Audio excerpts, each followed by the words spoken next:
At our anniversary dinner, my husband stood beside his mistress, smirking as he handed me divorce papers.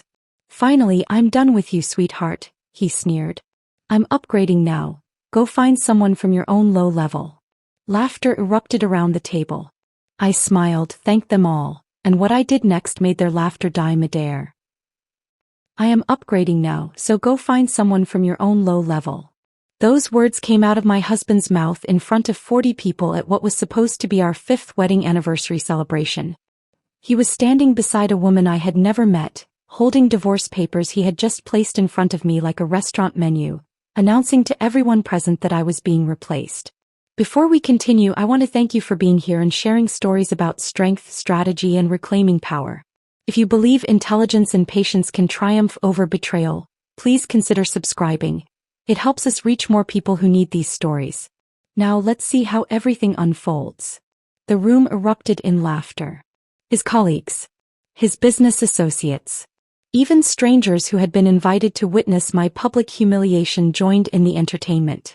I sat there in my emerald dress, my hands folded calmly in my lap, and looked at the man I had spent 5 years supporting, building up, sacrificing for. Harrison thought this was his moment of victory. His grand declaration of freedom from a wife he had outgrown. His public claim to a better future with someone younger and prettier standing beside him like a trophy he had just won. What he did not know was that I had been expecting exactly this. Not the specific words or the theatrical cruelty, but the performance itself. Because 3 months earlier, I had discovered the truth about what Harrison had been doing behind my back, and I had spent every day since then building something that would transform this moment from my destruction into his. The phone in my clutch purse was connected to the venue's audiovisual system. The attorney seated among the guests was not my yoga friend. The evidence I had compiled over 90 days was about to appear on every screen in this room. And the laughter that currently filled the expensive event space was about to die in a way none of them would ever forget. But to understand how I got to this moment, you need to know how the marriage started. 7 years ago, I met Harrison Whitmore at a marketing conference in Chicago. He had been presenting on commercial property development strategies, standing at the front of a hotel ballroom wearing a navy suit that made him look successful and confident. The way he spoke about building a real estate empire made it sound inevitable rather than ambitious. He talked about the future like it was something he could construct with his bare hands, and I found that vision intoxicating. We went for coffee after his presentation. Then dinner. By the end of that weekend, we had exchanged numbers and made plans to see each other again despite living in different cities. The long-distance phase lasted 6 months before Harrison relocated for a property development opportunity that brought him to my city. He said it was for work, but I liked to believe I was part of the decision. When he proposed 2 years later at an upscale restaurant downtown, I said yes without a moment of hesitation. I believed we were building something together. That marriage meant partnership, mutual support, creating a life that reflected both our dreams and contributions. I threw myself into that partnership with everything I had. Harrison was launching his commercial real estate firm and I became more than his wife. I became his foundation. I introduced him to contacts from my marketing firm, people who trusted my judgment enough to take meetings based solely on my recommendation. Those introductions led to his first major property deal, the one that established his credibility in an industry where reputation determined whether you succeeded or failed. I managed our household so Harrison could focus entirely on building his business. I took on all the invisible labor that kept our lives running smoothly. The grocery shopping and meal planning, the bills and mortgage payments, the coordination with repair people and service providers, the social calendar management that ensured we maintained relationships with people who mattered for his career advancement. I hosted dinners for his business associates, transforming our suburban home into a space where deals could be discussed over wine and carefully prepared meals. I learned to read the room during those gatherings, understanding when to participate in conversation and when to fade into the background. I became skilled at making Harrison look good in front of people whose opinions affected his business prospects. I supported every late night he spent at the office, every risky investment that made our financial situation precarious, every decision that required one of us to sacrifice so the other could advance. I told myself this was what partnership looked like, that my contributions were building our future together, even if Harrison's name was on the business cards and the property deals. Our home became my project, I decorated it carefully, selecting furniture and art that created the impression of success and stability. The kind of home that said Harrison Whitmore was someone worth doing business with, someone who had his life together, someone who could be trusted with major investments. I took pride in creating that environment, believing I was contributing to our shared success in ways that mattered even if they were not publicly acknowledged. Looking back from that moment at Meridian Hall with divorce papers on the table in front of me, I could see how thoroughly I had deceived myself. I had been so focused on being supportive, on being the kind of wife who enabled her husband's ambitions, that I never questioned whether Harrison valued what I was building. Whether he saw my contributions as partnership or simply as the expected price of being married to someone with larger ambitions than mine. The shift in Harrison's behavior had started about 18 months before our 5th anniversary. So gradually that I convinced myself I was imagining problems where none existed.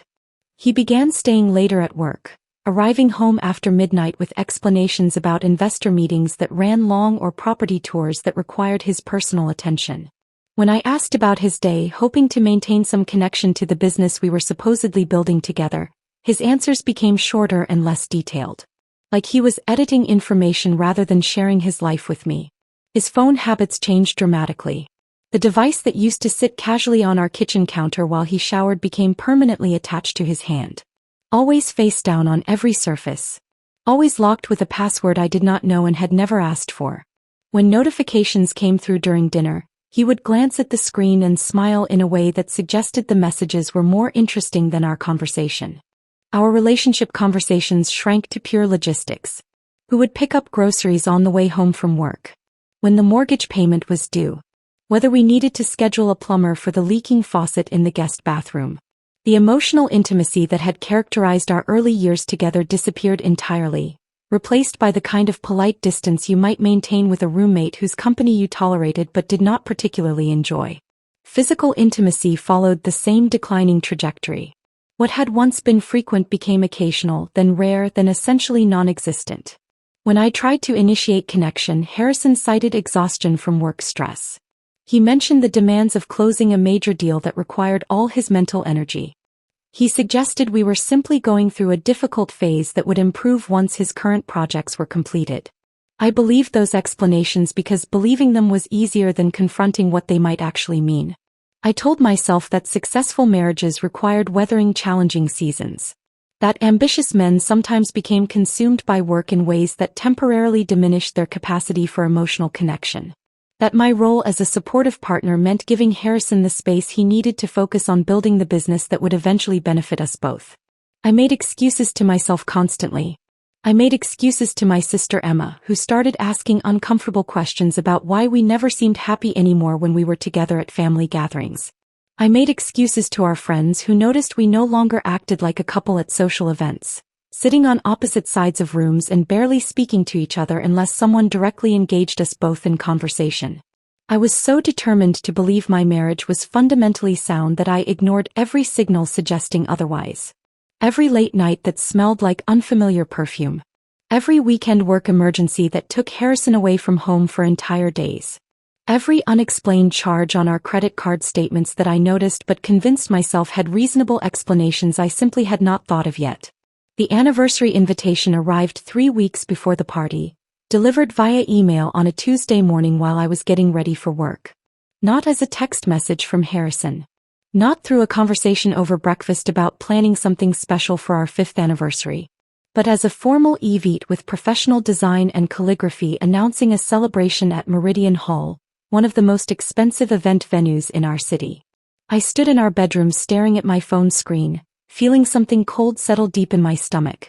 Harrison had not voluntarily planned anything for us in 3 years.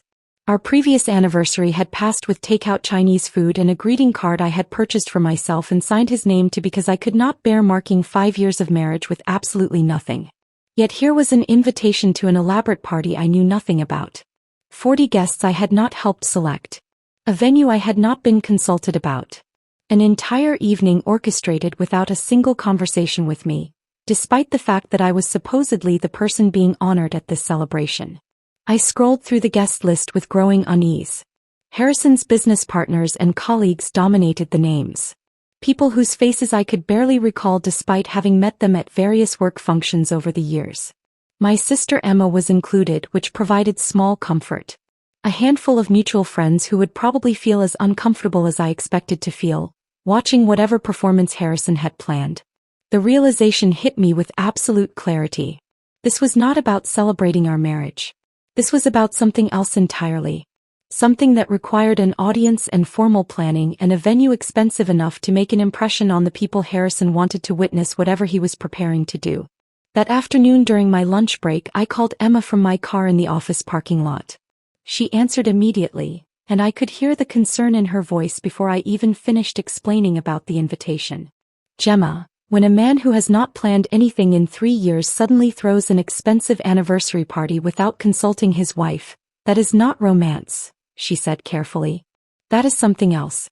You need to be ready for whatever he is planning to do in front of all those people. Her words articulated the fear I had been trying to suppress. I wanted to defend Harrison, to insist she was wrong, to maintain the illusion that my marriage was simply going through a rough patch rather than actively falling apart. But I could not make myself believe the excuses anymore. 3 weeks later, I would be sitting at Meridian Hall in an emerald dress, watching my husband announce our divorce to 40 witnesses while standing beside his mistress. But in that moment, sitting in my car with Emma's warning still echoing in my mind, I made a decision that would change everything. I was not going to be a victim. I was going to be ready. That decision to be ready rather than reactive carried me through the rest of the week. I moved through our house like someone inhabiting a space that no longer belonged to her, touching furniture I had selected and looking at photographs documenting a marriage that now felt like fiction. Harrison came and went with his usual detachment, barely registering my presence beyond logistical exchanges about schedules and household maintenance. Saturday morning arrived 3 weeks before the anniversary party. Harrison left at 6 for his routine at the downtown gym, the exclusive club he had joined 8 months earlier, claiming he needed to network with high-net-worth clients. I heard the front door close and his car pull out of the driveway while I was still in bed, pretending to sleep because our mornings had become exercises in avoidance rather than connection. I got up 30 minutes later and went downstairs to make coffee. My weekend ritual involved grinding beans fresh and using the French press Harrison had given me 3 years ago for my birthday, back when he still paid attention to things I liked. The kitchen was quiet except for the sound of water heating and beans grinding, familiar domestic sounds that felt strange now that I understood how thoroughly the foundation beneath them had cracked. His laptop was sitting open on the counter. Harrison never left his laptop open anymore. Everything had become password protected and private over the past 18 months. His devices treated like classified documents that required constant vigilance. Yet there it sat, screen glowing faintly in the morning light coming through our kitchen windows. I was pouring hot water over the coffee grounds when the notification appeared. A small pop-up in the corner of the screen that I could see clearly from where I stood. My hands stilled on the French press handle as I read the words that made time stop. Weekend away with L. Napa Valley Resort. Confirm reservation. The dates displayed were for next month.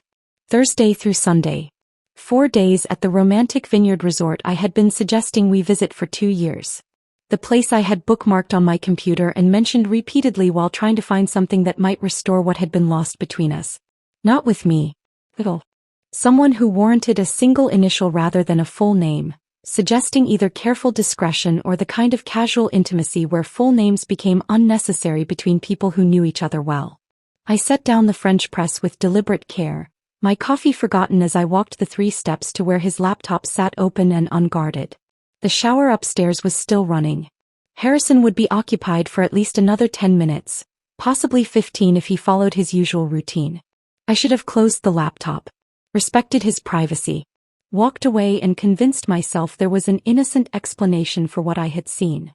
But my hands were already moving, already clicking on the notification to open the calendar application fully. The screen filled with entries I had never seen before. Weeks and months of scheduled appointments that told a story I had been refusing to acknowledge even as I lived inside it. Lunch with L appeared every Tuesday and Thursday at noon. Always during hours Harrison claimed to be meeting with investors or touring properties in neighborhoods too far away for me to casually visit. The entries stretched back through weeks of calendar history, a pattern so consistent it was clearly routine rather than occasional. Evening at L's place, populated most Thursday nights. The same evenings Harrison told me he was attending networking events with other real estate professionals, coming home after midnight smelling like wine and cigarettes, explaining he had stayed late to make the right connections with people who could advance his business. I scrolled further back, watching months of my marriage rewrite themselves as I discovered the truth beneath the explanations I had accepted. The Napa Resort reservation was not an isolated romantic gesture. It was part of a pattern stretching back 14 months. 14 months of systematic deception while I had been maintaining our home and planning our anniversary and wondering why I felt so desperately alone in a marriage that was supposed to eliminate loneliness. The earlier entries were more explicit, created before Harrison had apparently learned to use initials for discretion. Dinner with Lila at Harborview. Meet Lila at the Grandmont Hotel. Pick up gift for Lila. Lila. Not an initial anymore but an actual name. A real person who had occupied 14 months of my husband's life while I was being the supportive wife who made sure his shirts were pressed and his mother received birthday cards on time. The shower upstairs turned off. I had maybe 5 minutes before Harrison came downstairs expecting breakfast and the same oblivious wife he had been deceiving for over a year. I opened his email application, my hands moving faster now as adrenaline overrode the shock. The inbox loaded immediately because Harrison had not bothered to log out, confident in his privacy or perhaps just careless in his comfort with deception. The emails from Lila Vaughn were easy to find. They dominated his recent messages, dozens of them exchanged just in the past week. I clicked on the most recent thread and started reading. The messages were worse than the calendar entries because they contained actual words. Emotions expressed in complete sentences. A relationship that existed in detailed exchanges rather than just scheduled appointments. Lila Vaughn was 28 years old according to her email signature. A marketing director at Grandview Hotels, a luxury chain Harrison's company had partnered with for some mixed-use development project downtown. Her professional title sat beneath her name in clean sans serif font, creating cognitive dissonance between her corporate role and the intimate content of her messages to my husband. Cannot wait for Napa, baby. Finally a whole weekend without hiding. I am so tired of pretending we are just colleagues when we are together at work events. I want to be able to touch you without worrying who is watching. Harrison's response had come within minutes. I know, sunshine. Just a few more weeks. After the anniversary thing is handled, everything changes. No more hiding. No more pretending. Just us building the life we have been planning. The anniversary thing. He was referring to our marriage, our 5 years together, as a thing to be handled before moving on to his real life with someone else. I scrolled through more messages, each one revealing layers of a relationship that had clearly moved far beyond physical affair into emotional partnership. They had inside jokes, shared references to experiences I knew nothing about, plans for a future that included Harrison but somehow excluded his wife entirely. Harrison called her sunshine, the best part of his day, his reason for getting up in the morning.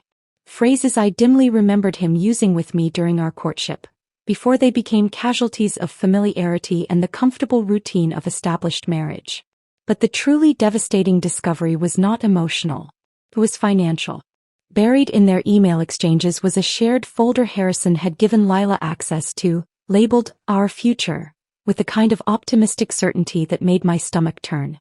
I clicked on it and watched spreadsheet after spreadsheet load on screen. Assets Harrison was moving. Bank statements showing systematic transfers from our joint accounts into new ones bearing only his name. Investment accounts I had helped fund through my salary and the business contacts I had provided, now being liquidated and converted into holdings I had no access to and apparently no knowledge of until this moment.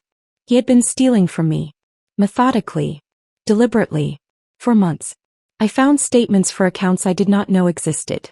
Transfers of substantial amounts that should have required both our signatures but apparently had not. Documentation showing Harrison had been using our home equity as collateral for business loans without my knowledge or consent, putting our house at risk for investments that would benefit only him if the marriage ended. There was even a draft postnuptial agreement buried in one of the subfolders. I opened it and read through terms so one-sided they would have been comical if they had not represented the systematic theft of everything I had helped build during 5 years of marriage. Harrison would keep the business, the investment accounts, the retirement funds, most of the property we had accumulated together. I would receive a small settlement that might cover 6 months of basic living expenses if I was careful with spending. He was not just planning to leave me. He was planning to leave me with nothing while he started a new life with someone younger and more exciting, someone worthy of the successful version of himself he wanted to present to the world. I heard movement upstairs. Footsteps crossing the bedroom floor toward the stairs. Harrison would be down in less than 2 minutes, expecting his Saturday morning routine to proceed exactly as it always did. My first instinct was confrontation. To scream. To throw his laptop across the kitchen and watch it shatter against the wall. To demand explanations and apologies and some acknowledgement of what he had been doing to destroy us. But something stopped me. Some survival instinct that recognized anger without strategy was just noise. That confrontation without preparation would give Harrison time to hide more assets, delete more evidence, construct more lies that I would have no way to disprove. I pulled out my phone instead. Started photographing everything on his screen with hands that were steadier than they had any right to be. Every calendar entry. Every email exchange. Every financial document showing the systematic transfer of our shared assets into accounts bearing only his name. My hands moved with mechanical efficiency while my mind processed the complete destruction of everything I had believed about my marriage. I created a secure cloud storage account under a pseudonym, using my work email and a password Harrison would never guess. Uploaded every photograph while listening to him move around upstairs getting dressed. Then I closed his laptop exactly as I had found it, notifications still visible on the screen, and returned to making coffee like the previous 10 minutes had not just dismantled my entire understanding of my life. Harrison came downstairs 5 minutes later, hair damp from the shower and gym clothes bundled in his arms. He was humming something under his breath, looking relaxed and satisfied in a way I had not seen in months. "Good workout?" I asked, my voice remarkably normal considering what I had just discovered. "Great," he said, leaning in to kiss my forehead with the same casual affection you might show a moderately appreciated household pet. "Sorry I am running late though. Can you wrap those eggs to go?" I wrapped his breakfast in foil and handed it to him along with a travel mug of coffee I had poured while he collected his things. Watched him grab his laptop without noticing anything amiss. Waved as he headed out for another Saturday at the office that probably involved Lila rather than actual work. The door closed behind him. His car started in the driveway. I stood alone in our kitchen with cold coffee and the weight of knowledge I could not unknow. Then I sat down at our kitchen table, opened my own laptop, and began researching divorce attorneys who specialized in financial fraud within marriages. The search for divorce attorneys who specialized in financial fraud took me down a rabbit hole of legal websites and consultation forms that all blended together after the first dozen. I needed someone who understood that this was not just about ending a marriage but about recovering assets that had been systematically stolen and preventing Harrison from controlling the narrative of our separation. Catherine Ross's name appeared repeatedly in online reviews and legal forums discussing complex divorce cases involving hidden assets. Her website was professional but not flashy, featuring testimonials that read like victory reports from women who had been in situations similar to mine. One review in particular caught my attention. Catherine recovered money my ex-husband swore no longer existed and made him pay for trying to hide it. I called her office Monday morning from my car, parked in a grocery store lot 3 blocks from my workplace because I could not risk anyone from my office overhearing this conversation.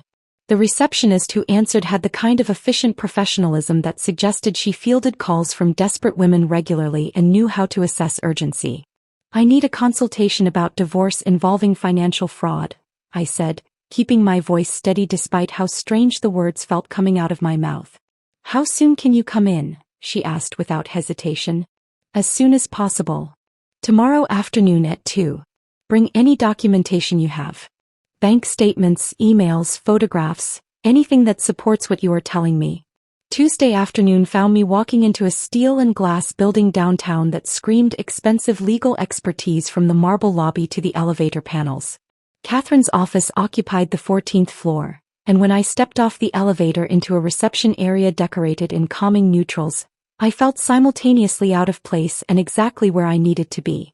Catherine Ross was in her mid-40s, impeccably dressed in a charcoal suit that probably cost more than my monthly salary.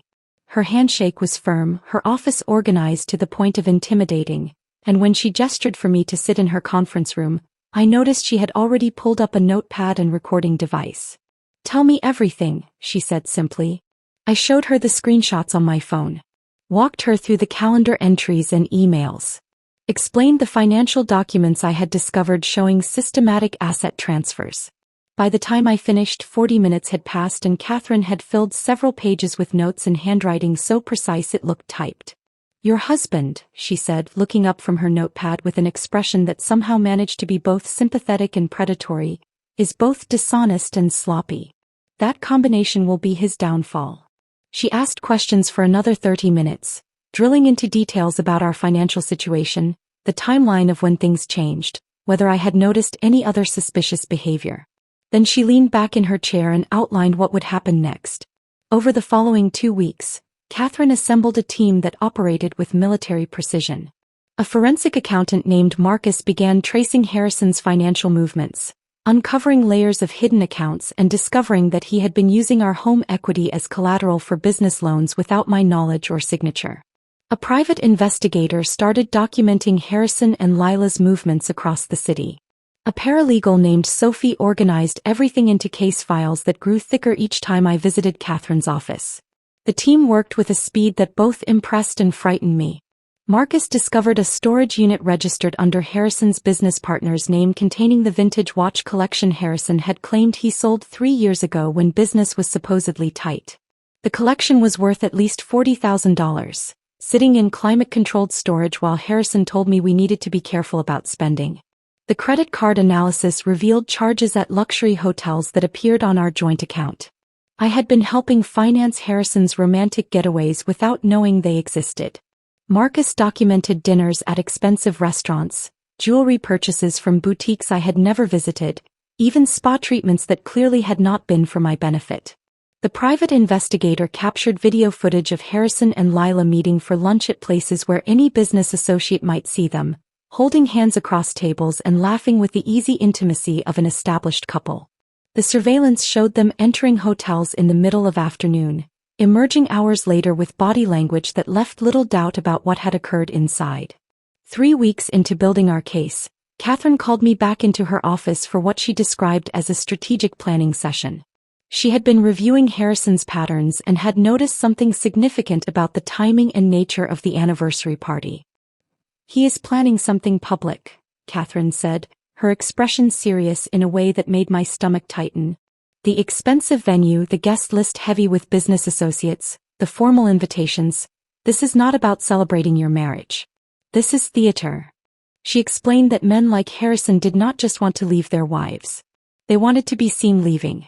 To be witnessed making what they considered an upgrade. To have their decision validated by people whose opinions mattered to their professional and social standing. "The anniversary party is not a celebration," Catherine continued. "It is a stage. He is going to do something there and we need to be ready with a response that is equally public and far more devastating." Her assessment made terrible sense. It explained why Harrison had suddenly taken initiative to plan an elaborate event when he had not voluntarily organized anything for us in years. This was not about honoring our marriage. This was about positioning himself as the successful man finally free from the burden of a wife he had outgrown. Catherine drafted legal documents that could be filed immediately when the time came. She prepared evidence packages organized by category: financial fraud, marital asset dissipation, documentation of infidelity with dates and locations. She coordinated with Marcus and the private investigator to ensure we had comprehensive documentation of everything Harrison had done, leaving no room for him to claim I was exaggerating or lying about his behavior. "When he makes his move," Catherine said during one of our planning sessions, "we respond immediately, publicly, and with evidence he cannot dispute. He wants theater. We will give him theater.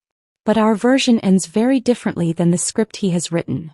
The hardest part of those 3 weeks was not the meetings with lawyers or reviewing evidence that documented my husband's betrayal. It was going home every evening and pretending I knew nothing. Maintaining the facade of the oblivious wife while living with someone who was systematically destroying everything we had supposedly built together.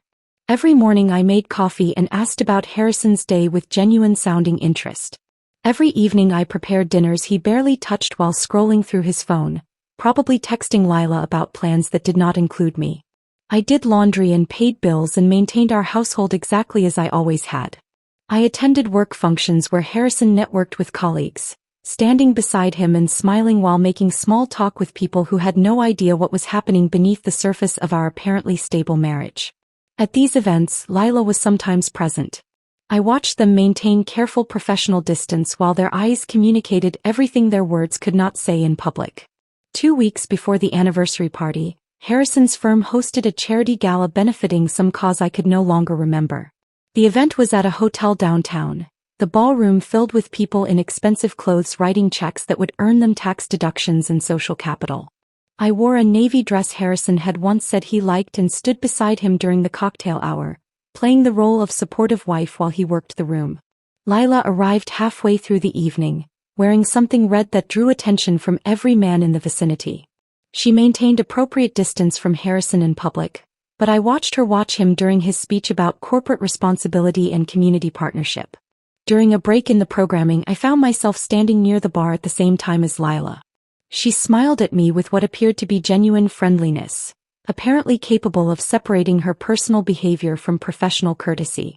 "You must be so proud of Harrison," she said, gesturing toward where he stood talking with a group of investors. "He has built something really impressive with his company." "We built it together," I replied, keeping my voice pleasant while rage burned quietly beneath my composure. "I was there from the beginning. Made a lot of it possible, actually." "Of course," Lila said, though her expression suggested she had not really considered my role in Harrison's success beyond the basic fact of my existence. "It must be nice being married to someone so ambitious." I looked at this woman who had been sleeping with my husband for 14 months, who had received romantic getaways funded by my salary, who apparently believed she had found something special worth stealing from someone else's life. "It has been educational," I said, then excused myself before I said something that would reveal how much I actually knew. The performance required constant vigilance. Every word carefully chosen. Every facial expression controlled. I complimented Harrison's new clothes without mentioning they appeared in our closet despite his claims that business was challenging. I admired his improved physique without noting that his dedication to fitness had somehow eliminated his interest in physical intimacy with his wife. I became the perfect version of the oblivious wife Harrison needed me to be. The woman who suspected nothing, questioned nothing, threatened nothing. All while Catherine and her team built a comprehensive case that would destroy everything he was planning. The anniversary party was now only 1 week away. Harrison had been coming home earlier some evenings, almost jovial in a way I had not seen in months. He was excited about something. Confident. Like someone about to execute a plan he believed would work perfectly. He had no idea I was executing a plan of my own. The final week before the anniversary party moved with the strange quality of time that feels both too fast and impossibly slow. Each day brought me closer to the confrontation I had been preparing for while simultaneously stretching out in a way that made every interaction with Harrison feel like performance art that required exhausting levels of concentration. Tuesday evening Harrison came home at 6, which was unusual enough that I looked up from the kitchen counter where I was preparing dinner with genuine surprise. He had not arrived home before 8 on a weeknight in months, and seeing him walk through the door while the sun was still visible felt disorienting. "Thought I would actually have dinner at home tonight," he said, loosening his tie and heading straight for the bourbon decanter on the sideboard in our dining room. He poured himself 2 fingers and settled into his chair at the table with the air of someone making a deliberate choice to be present rather than someone who actually wanted to be there. I brought over the pasta I had been making and sat across from him. We ate in silence for several minutes before Harrison cleared his throat. "This is going to be a special night on Sunday," he said, watching me over the rim of his glass. "Really special. I invited everyone important. Your sister is coming, right?" "Emma will be there," I confirmed, keeping my voice neutral despite the cold weight settling in my stomach. "Good. That is good." He swirled his bourbon and I noticed his hand was not quite steady. Nerves or excitement, I could not tell which. "I want everyone there. Want them to see where we are. Where things are going." The phrasing was careful, deliberately vague in a way that could mean anything depending on how you chose to interpret it. I played the role of supportive wife who assumed the best intentions. "It was thoughtful of you to plan something," I said, the lie tasting bitter even as the words came out smooth and genuine sounding. Harrison looked at me then with an expression I could not quite read. Guilt mixed with anticipation mixed with something that might have been a last flicker of doubt about whatever he had planned.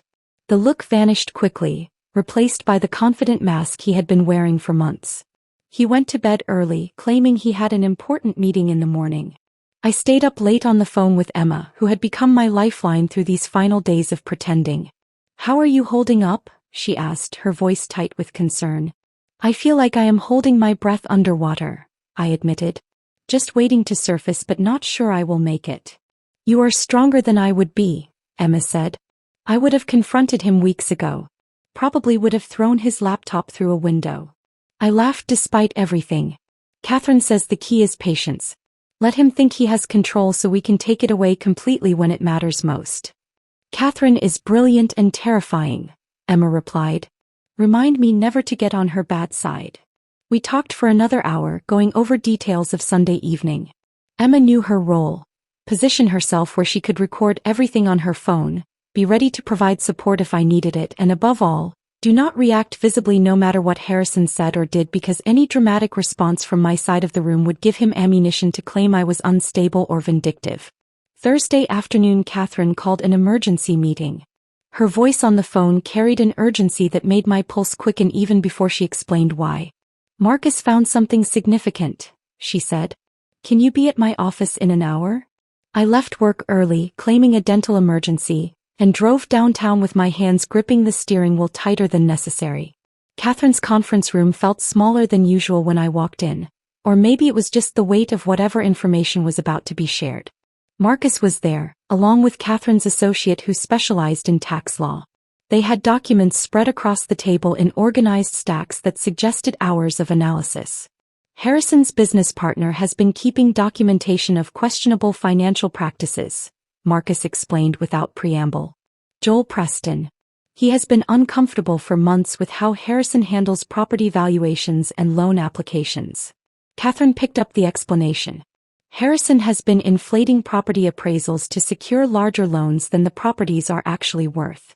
He takes out the loan based on the false valuation, uses some of it for the legitimate business purpose and pockets the difference. It is systematic fraud that extends beyond your marriage into his professional operations." The tax attorney, a woman named Rebecca Chin, added more context. "Based on what Joel has documented and what Marcus has uncovered, Harrison has also been underreporting income from property sales. The difference between what he reports to the IRS and what he actually receives is significant enough to trigger federal investigation if the right people become aware of it." I sat down slowly, processing the scope of what they were telling me. So this is not just about divorce anymore. This is about documenting a pattern of fraudulent behavior that extends into multiple areas of his life, Catherine said. "When you expose what he has done to you personally, we will also be exposing practices that could result in criminal charges. Joel is willing to provide testimony if necessary, but he wants legal protection for himself since he was technically aware of some of these practices even if he did not participate in them." "Can you arrange that?" I asked. "Already in process," Catherine replied. "Rebecca has contacts at the IRS who will be very interested in this information. We have drafted a formal complaint with enough detail to trigger an investigation, but we are holding off on filing it until after Sunday." "Why wait?" "Because timing matters," Catherine explained. "If we file before the party, Harrison might get wind of it and change his plans. We need him to proceed with whatever he has orchestrated for Sunday evening. We need him confident and exposed. Then we hit him with everything at once. The personal betrayal, the financial fraud within your marriage, and the professional misconduct that threatens his entire business." The scope of what we were building felt overwhelming. This had started as documentation of an affair and asset concealment. Now it encompassed potential federal crimes and the destruction of everything Harrison had built professionally. "You need to leave no room for doubt," Catherine said, reading my expression accurately. "No space for him to claim you are a vindictive ex-wife exaggerating the truth. When you reveal what he has done, it needs to be so thoroughly documented that nobody, not his colleagues, not his business partners, not even his lawyers, can question the evidence." Friday afternoon I picked up the emerald dress I had ordered 2 weeks earlier from a boutique downtown. The silk was beautiful, the cut flattering in a way that made me feel powerful rather than decorative. Emma had come with me for moral support, and we were heading back to my car when my phone buzzed with a text from Harrison. "Wear something nice tomorrow. I want you to look good for our guests." I showed the message to Emma, who actually threw her own phone across the interior of my car in frustration. "He is unbelievable. He is going to publicly divorce you and he wants you to dress up for it." "That is exactly what I need," I said, surprising myself with how calm I sounded. "His arrogance is what makes this work. He is so confident I will comply with his expectations even as he destroys our marriage that he cannot imagine I might have plans of my own." Emma retrieved her phone from where it had landed near the passenger side floor mat. "You are terrifying when you are strategic. Remind me never to cross you." That evening Harrison worked late again, or claimed to. I sat alone in our living room with a glass of wine, going through the evidence one more time on my laptop. Photographs of Harrison and Lila at restaurants. Video footage of them entering hotels. Financial documents showing systematic theft. Email exchanges revealing a relationship that had lasted 14 months while I was supporting his career and maintaining our household. My phone buzzed with a notification from an unknown number. The message was short and devastating in its casual confidence. "Tomorrow is going to be perfect. Finally I can stop hiding. L." The text was clearly meant for Harrison. Lila had somehow gotten my number confused with his in her contacts, an easy mistake when two people's names were stored sequentially in a phone.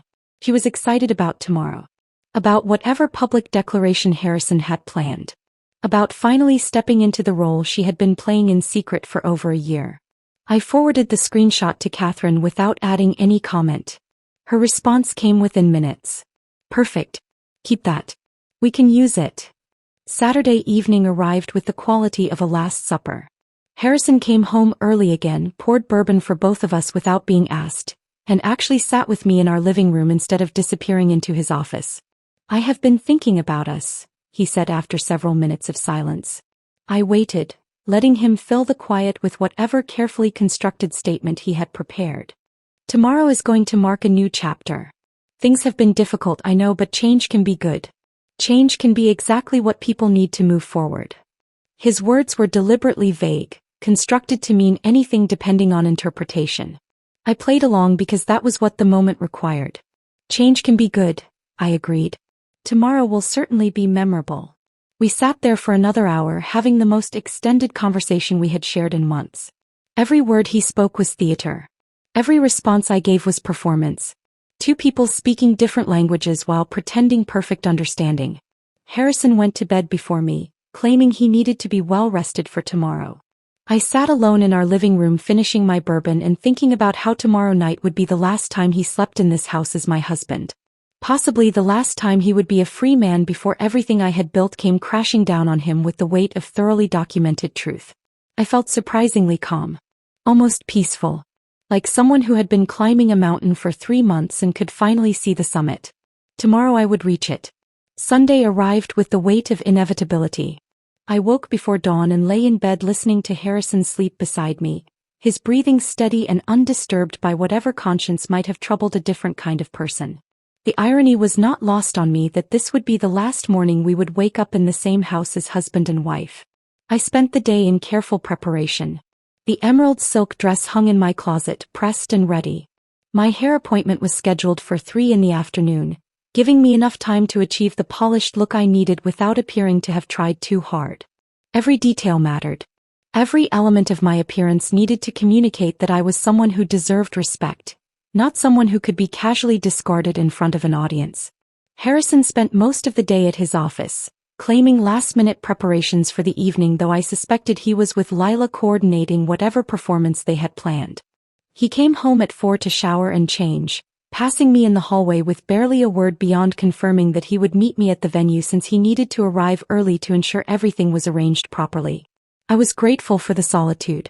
It gave me time to center myself, to run through the plan one final time with Catherine over the phone, to prepare mentally for what was coming. At 6:30 I stood outside Meridian Hall alone.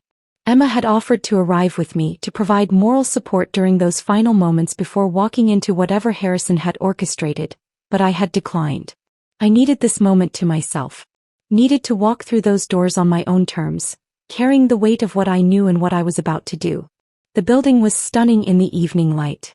Glass and steel rising above the harbor, floor-to-ceiling windows reflecting sunset colors across the water in shades of amber and rose gold. The kind of venue that screamed expensive taste and careful planning. Harrison had spared no expense, which was ironic considering the expense came from accounts that legally belonged to both of us. I checked my phone one final time. Catherine had texted an hour ago confirming she was already inside, positioned among the guests as my supposed friend from yoga class. Marcus was parked nearby in case we needed additional documentation beyond what Emma would capture. Everything was in place. Every piece of the counter-strategy we had built over 3 months was ready to deploy. I took a deep breath that did nothing to settle the adrenaline coursing through my system. Smoothed the emerald silk of my dress. Checked my reflection in the building's glass exterior and saw a woman who looked far more composed than she felt. Then I walked through the entrance with my head high and my expression carefully neutral, every inch the devoted wife arriving to celebrate her anniversary, completely unaware that her marriage was about to end in front of 40 witnesses. The first thing I noticed was Lila. She stood beside Harrison near the entrance to the main event space, greeting guests as they arrived like this was her party, her celebration, her right to play hostess at an event supposedly honoring my marriage. The audacity was breathtaking. She wore red. A dress that probably cost what I earned in 2 months, the kind of designer piece that communicated wealth and taste in equal measure.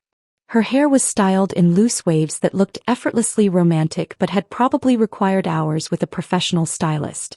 Her makeup was flawless, camera-ready, perfect for whatever photographic documentation Harrison expected this evening to generate. She looked like success. Like youth. Like everything I apparently was not in Harrison's estimation of what he deserved. Harrison saw me before I reached them. His expression shifted through several emotions in rapid succession, too quickly for me to identify each one individually. Surprise maybe, or guilt, or possibly just the discomfort of seeing someone you are about to publicly destroy looking unexpectedly composed and beautiful. Gemma, he said, my name sounding foreign in his mouth after months of casual disregard. You look beautiful. Thank you, I replied with perfect politeness. The venue is stunning. You did an excellent job with the planning. I turned to Lila and extended my hand with the same gracious courtesy I would show any hostess at an event. I do not believe we have been formally introduced. I am Gemma. She took my hand with a smile that contained sympathy. Actual pity for the woman she had been betraying for 14 months. Lila Vaughn. It is lovely to finally meet you properly. Finally. As though we had been circling each other for years rather than existing in the same spaces while she conducted an affair with my husband. Lovely to meet you as well, I said, releasing her hand and moving past them into the event space before either could read anything in my expression beyond polite friendliness. The room was filling rapidly with guests. Harrison's business associates dominated the crowd, men and women I recognized from various work functions over the years. Several mutual friends had arrived. People who would soon need to choose sides in whatever aftermath followed tonight. My sister Emma was already positioned near the head table, her phone resting casually beside her water glass in a way that looked natural but was carefully calculated.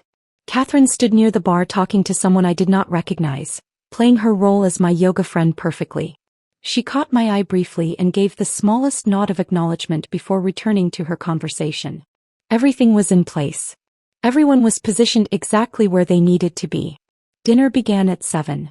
We were seated at a long table positioned in the center of the room for maximum visibility, 40 guests arranged in carefully planned seating that separated me from Harrison by the entire table's length. I sat at one end like a guest at my own anniversary celebration while Harrison held court at the other end with Lila beside him. Her hand touched his arm repeatedly throughout the meal. Small gestures of proprietary familiarity that made several guests visibly uncomfortable. People noticed. People always notice when something is inappropriate, even if they choose not to acknowledge it directly. The food was expensive and beautifully presented. 5 courses of tiny portions arranged on plates like edible art. I could not taste any of it. My entire focus was on Harrison, on waiting for whatever performance was coming, on preparing myself to execute the response Catherine and I had planned. Conversations around me were superficial. Business talk and observations about the view and compliments on the floral arrangements. I participated with polite engagement that looked like normalcy while my mind ran through every step of what was about to happen. Between the fourth and fifth courses, I noticed Emma pull out her phone and position it on the table with the screen facing toward Harrison's end of the room. Recording mode activated, though the angle looked casual enough that no one would question it. Catherine did the same from her position several seats down, both phones capturing different angles of whatever was about to unfold. Then Harrison stood. The room went quiet immediately with the kind of attention successful men command without effort. "Thank you all for celebrating this special evening with us," he began, his voice carrying across the space with practiced confidence. Every word was precisely delivered, clearly rehearsed. 5 years ago I made a commitment. Tonight I want to acknowledge that commitment and where it has brought me. I watched his face. Saw the satisfaction there. The confidence of someone who believed he was finally taking control of his life, freeing himself from a burden he had outgrown. "Marriage teaches you what you really want," he continued, looking directly at me across the length of the table. "What you actually need. What you are willing to settle for versus what you deserve." Several guests shifted uncomfortably. The atmosphere in the room was changing, people beginning to sense this was not a typical anniversary toast. "Gemma has been exactly what I expected when we married. Supportive, reliable, present." He made those qualities sound like criticism. Like failures disguised as compliments. Like I had somehow disappointed him by being exactly what a partner should be. But I have grown beyond what I was 5 years ago. My business has expanded. My vision has evolved. And I have found someone who matches where I am now, not where I was then. Lila was looking at him with undisguised adoration. The room had gone completely silent except for soft classical music playing from hidden speakers. Utterly inappropriate soundtrack for the destruction unfolding. Harrison reached into his jacket and pulled out a manila envelope. He walked the entire length of the table with theatrical precision and placed it directly in front of me. "Divorce papers," he announced with satisfaction that made several guests audibly gasp. "Already filed. Already processed. I'm done with you, sweetheart. Finally, completely done. I am upgrading now, so go find someone from your own low level." Lila laughed first. A bright sound that seemed to give permission for others to join. Several of Harrison's business associates did, nervous laughter filling the space where shock had been. Emma looked ready to physically attack my husband. Catherine had gone absolutely still, her expression focused with laser intensity. I looked at the envelope. At Harrison's face glowing with triumph. At Lila standing beside him like a prize he had just won. Then I smiled. I smiled. Not a sad smile or a broken smile, but something genuine that came from a place of calm certainty I had not accessed in months. The laughter in the room faltered slightly. Harrison's expression flickered with confusion because this was not the script he had written. I was supposed to cry. To beg. To make a scene that validated his decision and made him look like the reasonable party finally escaping an inadequate wife. I picked up the manila envelope slowly, deliberately. Opened it with hands that were steadier than they had any right to be given the adrenaline coursing through my system. The divorce papers inside were exactly as expected. Already processed and filed as Harrison had announced. Everything designed to make this moment irreversible and public. I read through the first page with the kind of careful attention you might give a restaurant menu.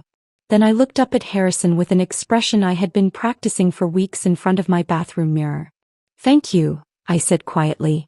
But in the silence that had fallen over the room, my voice carried perfectly to every corner. "Truly, thank you for this gift." Harrison's confidence wavered visibly. This was not the response he had anticipated. Several guests exchanged confused glances, uncertain about what was happening or how they were supposed to react. I stood, smoothed the emerald silk of my dress with deliberate care, and reached into my clutch purse. My phone emerged, held in a way that made several guests lean forward with curiosity about what I might do next. "Since we are sharing important documents tonight," I said, my voice steady and carrying across the room with unexpected authority, "I have something too. A little anniversary surprise of my own." I had arranged access to the venue's audiovisual system that afternoon, claiming I wanted to prepare a sentimental photo montage as a surprise for Harrison. The staff had been helpful, even showing me how to connect wirelessly to the large screens positioned around the room. My phone connected on the first attempt. The screens flickered to life. What appeared was not a sentimental photo montage celebrating marital happiness. It was Catherine's carefully edited video compilation, opening with simple text on a black screen. What Harrison did while Gemma planned their anniversary. The soundtrack was dramatic and cold. Something classical that made the entire production feel like a documentary rather than personal revenge. I had left the music selection to Catherine, who had chosen perfectly. Then came the photographs Marcus had captured over 3 weeks of surveillance. Harrison and Lila entering hotel rooms in the middle of afternoon. Timestamps were visible in the corner, showing dates and times that corresponded exactly with hours Harrison had told me he was touring properties or meeting with investors. Harrison and Lila having lunch at expensive restaurants. His hand on hers across white tablecloths. Their body language unmistakably intimate in ways that transcended professional interaction. Harrison and Lila at his exclusive gym working out side by side. Video footage showed them leaving together, getting into her car, driving to her apartment building. Text message screenshots appeared next. Conversations where Lila called him, "my future," and Harrison responded with promises about their life together once he handled the Gemma situation. The footage was damning not just because it proved infidelity. It showed a relationship conducted in public places where anyone might have seen them. It suggested either remarkable arrogance or complete confidence that I would never discover the truth. The room was absolutely silent except for the music and the sound of my video playing across multiple screens. Every guest was forced to watch from whatever angle was closest to them. There was no escaping it. Harrison's face had gone from triumph to shock to something approaching horror. He was watching his private relationship exposed in front of everyone he had invited to witness my humiliation. The irony was not lost on me, and I suspected it would not be lost on him either once the initial shock wore off. Lila had gone pale, one hand pressed to her mouth as though she might be sick. But the photographic evidence was only the opening act. The video transitioned smoothly to financial documents. Bank statements showing Harrison's systematic transfer of assets from our joint accounts to ones bearing only his name. Spreadsheets detailing the liquidation of investments I had helped fund through my salary and business connections. Credit card charges for hotels and romantic dinners and jewelry, all charged to our shared accounts. The screens displayed documentation of the storage unit containing his vintage watch collection he had claimed was sold years ago when business was tight. The hidden accounts he had opened using our home equity as collateral without my knowledge. The draft postnuptial agreement so one-sided it demonstrated either legal incompetence or complete contempt for my contributions to our marriage. Several of Harrison's business associates were leaning forward now, reading the financial documents with the attention of people who understood exactly what they were seeing and recognized the legal implications. Then came the final piece. The evidence Catherine had saved for maximum impact. A letter from the Internal Revenue Service. Official letterhead, proper seals. Signatures from actual federal officials Catherine had contacted through her network of legal connections. The letter outlined an investigation into Harrison's company for tax fraud related to unreported income from property sales. Income he had concealed not just from me but from federal authorities. The document detailed potential charges that could result in significant fines and possible criminal prosecution. 40 guests sat in absolute silence watching a successful man's reputation disintegrate in real time across multiple screens. Watching private financial crimes become public record. Watching what they had thought was a simple divorce announcement transform into evidence of systematic betrayal and fraud that extended far beyond marital misconduct. When the screens finally went dark, the silence was total. Broken only by the sound of someone crying. Lila, I realized. Her mascara was running in dark streams that destroyed her carefully constructed appearance. Her face had crumpled as she understood that her career and reputation had just been demolished along with Harrison's. I walked the length of the table slowly, deliberately, holding a second set of papers I had been carrying in my purse all evening. Harrison stood frozen, unable to speak or move. His face had gone from its earlier flush of triumph to a pale shade that suggested genuine shock. You wanted to upgrade, I said, looking directly at him. My voice was quiet but it carried in the silence. But you forgot that intelligence is not measured by age or appearance. It is measured by strategy. I placed the papers in his hands with the same casual cruelty he had shown me minutes earlier. These are from Catherine Ross, my attorney, I said loud enough for everyone to hear. You will recognize some of the language because it is the same language from those divorce papers you just gave me. Except in my version, you do not get the house you tried to transfer into your name alone using forged documents. You do not get the investment accounts you attempted to hide. You do not get anything beyond exactly 50% of our legitimately shared assets, and you will be returning every cent you stole. With interest. Catherine stood from her position among the guests. Professional and terrifying in equal measure, she commanded attention without raising her voice. The IRS documents are legitimate, she announced to the room. I contacted them personally regarding Mr. Whitmore's tax irregularities. They were very interested in the information Mrs. Whitmore provided about unreported income and property valuation fraud. Harrison's mouth opened, closed. No words emerged. He looked like someone drowning, unable to breathe or think or process what was happening to him. Several of his business associates were already pulling out their phones. I could see them typing rapidly, probably calculating how quickly they could distance themselves from someone under federal investigation. Professional relationships built over years were dissolving in real time as people made immediate decisions about association and liability. I turned to Lila, who was still crying silently beside Harrison. Your employer received an interesting package this afternoon, I said, my voice carrying the same quiet authority. Video evidence of an employee engaging in a romantic relationship with a business partner's spouse while using company resources to facilitate that relationship. Company hotels for personal use. Company expense accounts for romantic dinners. Company time for personal appointments. I believe they call that misappropriation of corporate assets. Lila made a sound somewhere between a sob and a gasp. Her company had strict policies about ethical conduct. Her career, like Harrison's reputation, was collapsing in the moment. I looked at the 40 guests, many of whom were now recording this scene on their phones just as they had recorded what they thought was my humiliation minutes earlier. Thank you all for witnessing this, I said. Your presence makes everything documented, public, and very permanent. I picked up my clutch purse, nodded to Emma and Catherine, who stood immediately to join me. Then I walked out of Meridian Hall with my head high and my dignity intact, leaving behind 40 stunned guests, a weeping mistress, and a husband whose life I had just systematically demolished using nothing more than patience, evidence, and the strategic application of truth. The glass doors of Meridian Hall closed behind us with a soft hydraulic hiss that felt final. The evening air was cool against my face after the climate-controlled interior of the venue, and I realized I was shaking slightly now that the performance was over and adrenaline was draining from my system. Emma linked her arm through mine immediately, her grip firm and grounding. Catherine walked on my other side, already pulling out her phone with the efficient movements of someone who had more work to do despite the late hour. We had left Harrison standing in that room full of people who were already calculating their distance from him. Left him holding divorce papers that would strip away everything he had tried to steal.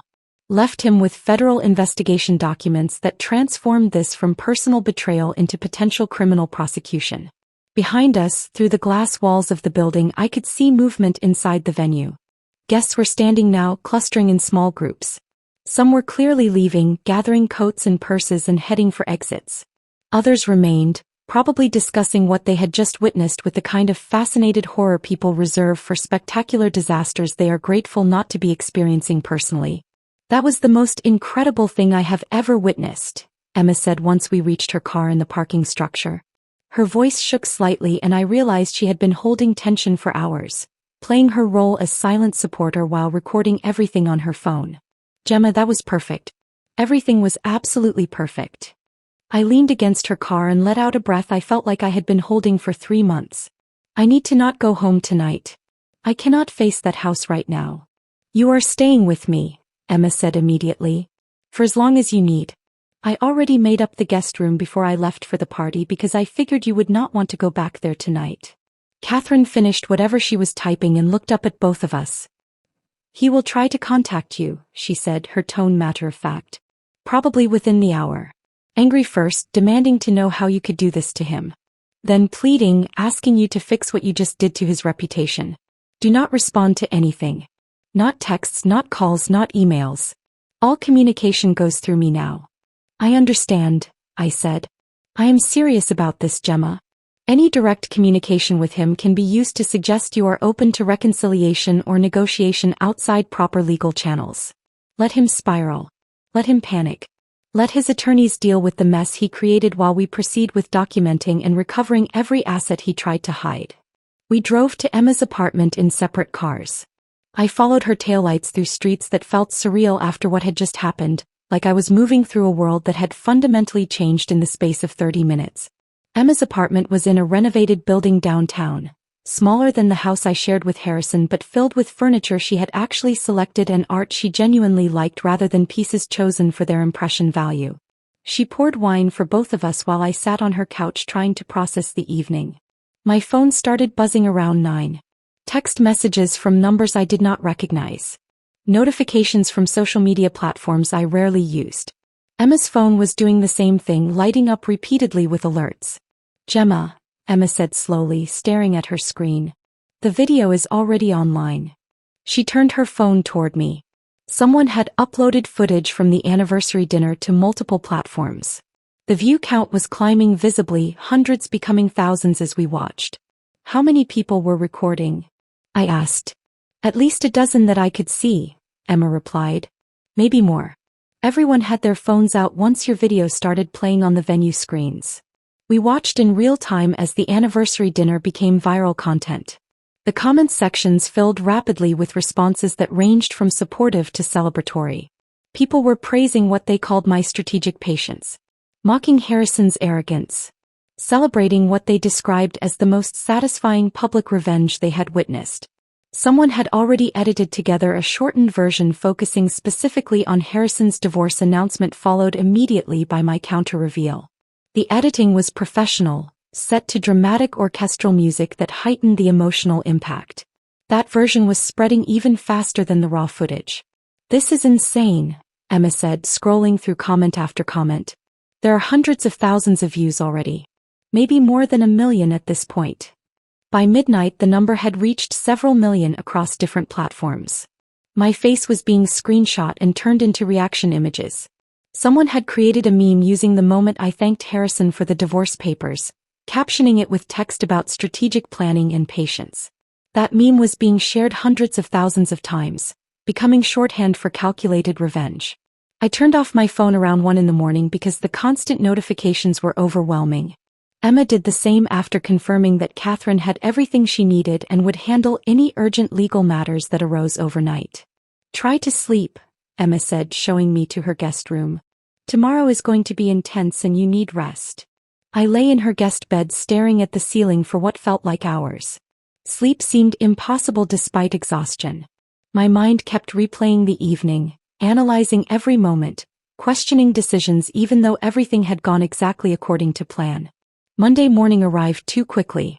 I woke to sunlight coming through unfamiliar windows and the disorienting realization that my life had fundamentally changed overnight. Emma was already up, making coffee in her kitchen when I emerged from the guest room. "Catherine called," she said, handing me a mug. "She wants to talk to you this morning. Said it is important." I called Catherine back while Emma made breakfast neither of us would eat. The attorney answered on the first ring. 3 of Harrison's major investors pulled funding overnight, Catherine said without preamble. They issued statements citing concerns about financial irregularities and declining confidence in leadership. Joel Preston released a public statement distancing himself from Harrison's conduct, both personal and professional. He is trying to save the business by throwing Harrison completely under the bus. That was fast, I said. Self-preservation usually is. 2 property development deals Harrison was negotiating fell through. The clients do not want association with someone under federal investigation. And Lila was terminated from her position effective immediately. That last piece of information hit differently than the rest. Lila had made choices that destroyed her career, but there was something sobering about how quickly professional consequences manifested once personal misconduct became public. Her company released a statement about ethics violations and misuse of corporate resources, Catherine continued. Very brief, very corporate, but clear enough that everyone understands why she was terminated. Her name is now permanently linked to both infidelity and professional misconduct. What about Harrison? Has he tried to contact you? His attorney called 4 times last night and twice already this morning. They want to settle immediately. They are offering terms that are increasingly desperate. Each offer is worse for him than the previous one because they understand his position is deteriorating rapidly. What do you recommend? Reject everything until we have completed comprehensive asset valuation. We need to know exactly what exists and what you are entitled to before we negotiate anything.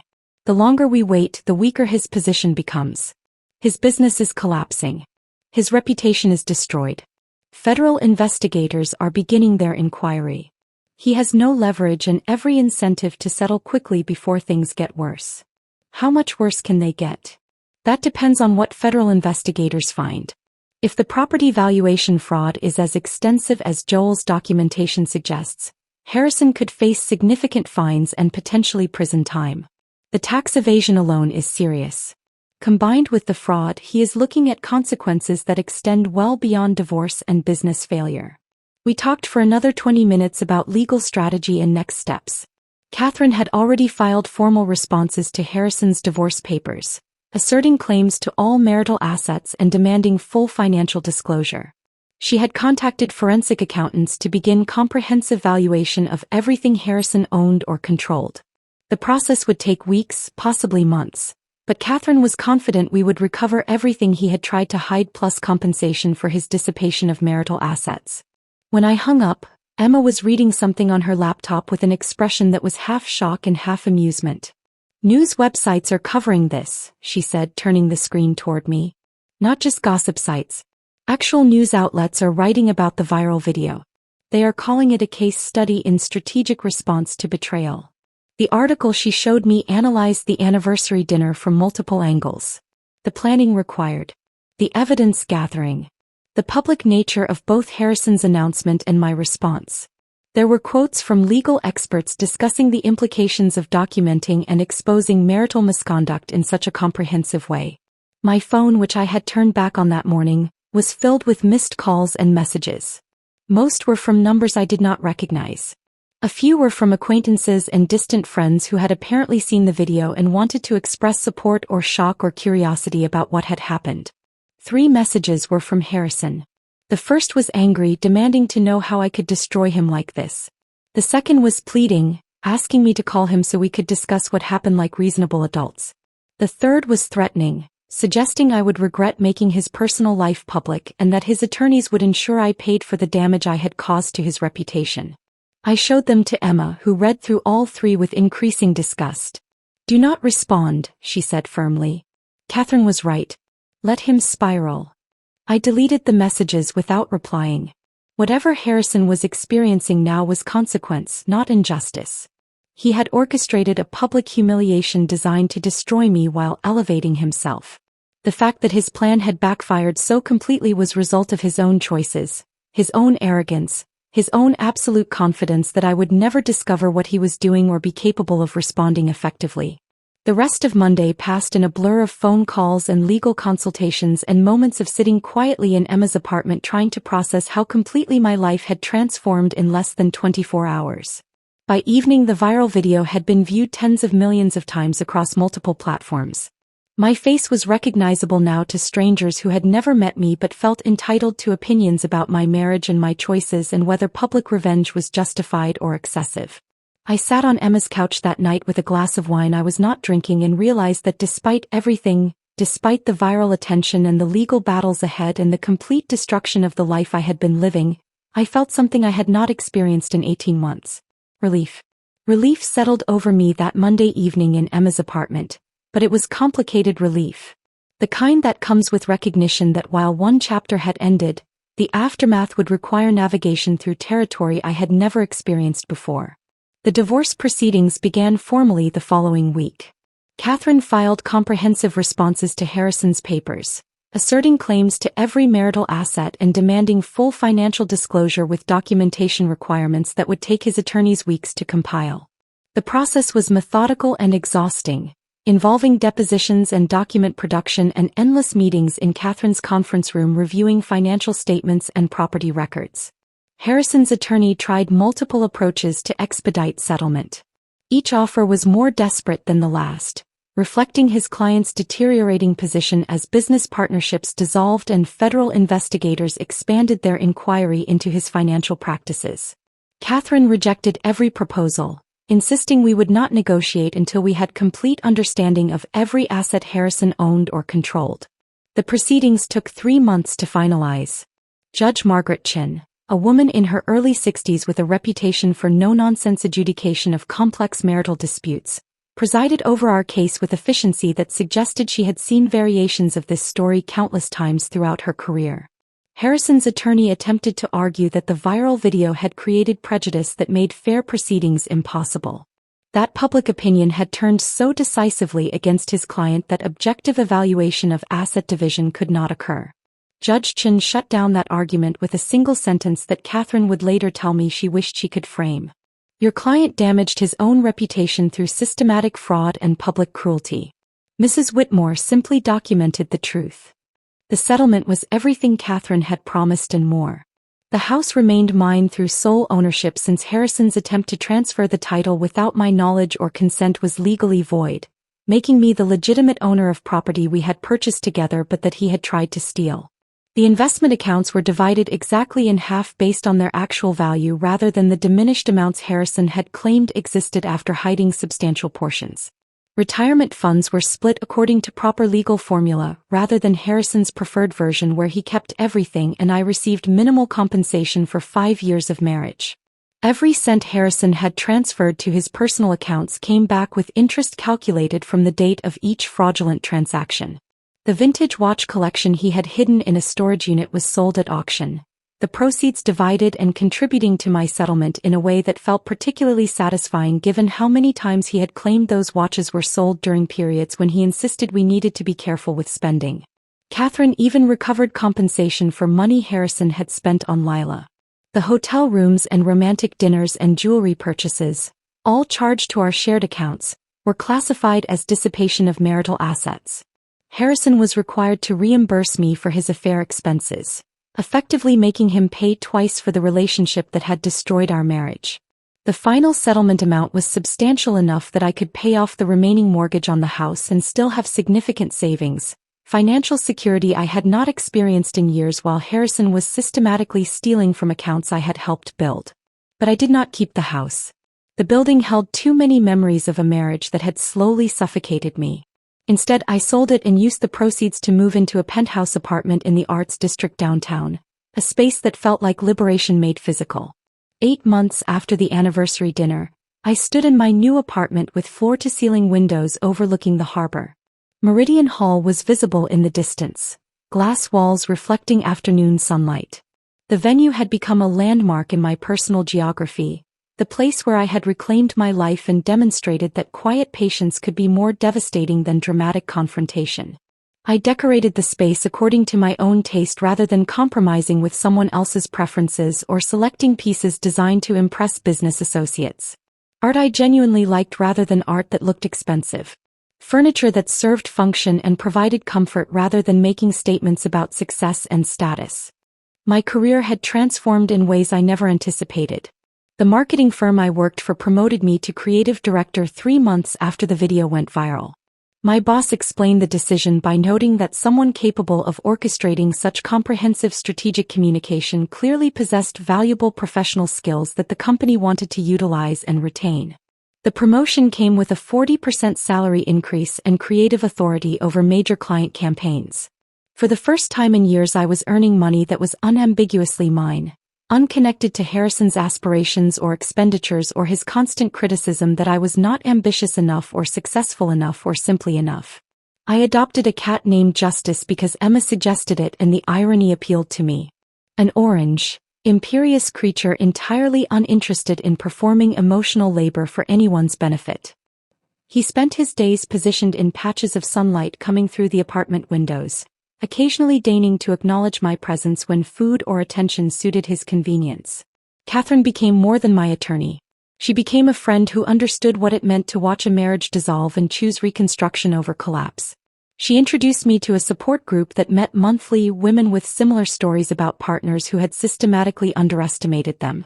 We shared experiences and strategies, building community based on survival and growth rather than shared victimhood. The group taught me that my story was not unique, though the viral documentation of it had been unusual. Countless women had experienced versions of what I had lived through. The difference was that most handled their divorces privately, without public exposure of the betrayals they had endured. 9 months after the anniversary dinner, Catherine called with news that extended Harrison's consequences far beyond divorce and professional collapse. Joel Preston had contacted federal investigators with additional evidence about financial crimes that reached back years before our marriage and continued throughout it. Harrison had been falsifying property valuations systematically, inflating appraisal amounts to secure loans larger than properties justified, then pocketing the difference between actual value and borrowed amounts. Federal investigators launched comprehensive examination of Harrison's entire business operation. What they uncovered resulted in criminal charges: 14 counts of wire fraud, tax evasion, and conspiracy. The scope of his illegal activity was staggering, generating hundreds of thousands of dollars in unreported income over 6 years. I was questioned extensively as part of the investigation. Federal agents reviewed every document I had provided Catherine during the divorce, looking for any indication I had known about or benefited from Harrison's crimes. They cleared me quickly once they understood I had been as deceived about his business practices as I had been about his personal conduct. The trial lasted 3 weeks. I attended several days of testimony, sitting in the public gallery and watching prosecutors present evidence that built an overwhelming case. Harrison's business partner testified about practices he had documented but felt powerless to stop. Forensic accountants explained the systematic nature of the fraud. Loan officers from multiple banks described how they had relied on property valuations that turned out to be significantly inflated.